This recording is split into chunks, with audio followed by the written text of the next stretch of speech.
আসসালামু আলাইকুম, কেমন আছো সবাই? তো তোমরাও কি চাও এরকম সুন্দর একটি ঘড়ি নিজের হাতেই বানাতে, তাও আবার কার্ডবোর্ড দিয়ে? তো তার জন্য পুরো ভিডিওটি দেখো। তো এই ঘড়িটি বানানোর জন্য আমি নিয়েছি ঘড়ির মেশিন, আর এটাই মেইন জিনিস। এটা মাত্র 50 টাকা নিয়েছে, আর এই ব্যাটারিটা 15 থেকে 20 টাকা দাম। আর এই কাঁটাটা আমার কাছে কোনো টাকাই নেয়নি।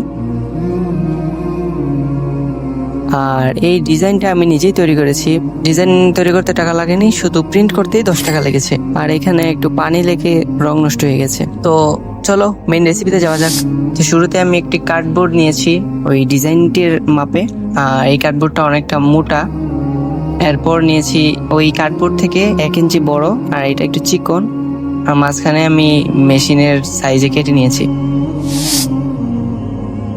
এরপর আমি গাম লাগিয়ে কার্ডবোর্ডের উপর কাগজ লাগিয়ে দিব, সাদা কাগজ। দেন এক্সট্রা সাইড কাট করে নিয়েছি। আর এটা হচ্ছে আমার ডিজাইনের সাইজে যেটা, ওইটার উপরে সাদা কাগজ লাগিয়ে নিয়েছি। ভিডিও ডিলিট হয়ে গেছে। আর এর উপরে আমি আবার ডিজাইনটি লাগিয়ে নিয়েছি, আবার গাম লাগিয়ে। এবং পরে মেশিনের যে নাট থাকে ওই নাটটা খুলে নিচ্ছি।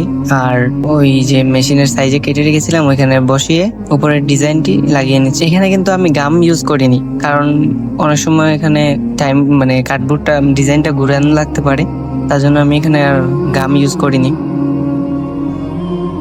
ভালোভাবে নাটটি টাইট করে দিব। এরপর মেশিনের মধ্যে ব্যাটারিটি লাগিয়ে নিচ্ছি। দেন আমি আমার ঘড়ির কাঁটাগুলো লাগিয়ে নিব। ভালোভাবে লাগাতে হবে যাতে কাগজের সাথে বা একটি আরেকটার সাথে না লাগে। এই তো লাগানো হয়ে গেছে সবগুলো। তো দেখো ফাইনাল রেজাল্ট। আর আমি এখানে সাইডে ক্লে দিয়ে ফুল লাগিয়ে নিয়েছি, আর পিছনে আমি কাগজ লাগিয়ে দিয়েছি পিছনেও। আর এখানে একটি রশি লাগিয়েছি টাঙানোর জন্য সুপার গ্লু দিয়ে। তো এখন দেখো ওয়ালে লাগানোর পর কেমন দেখা যাচ্ছে।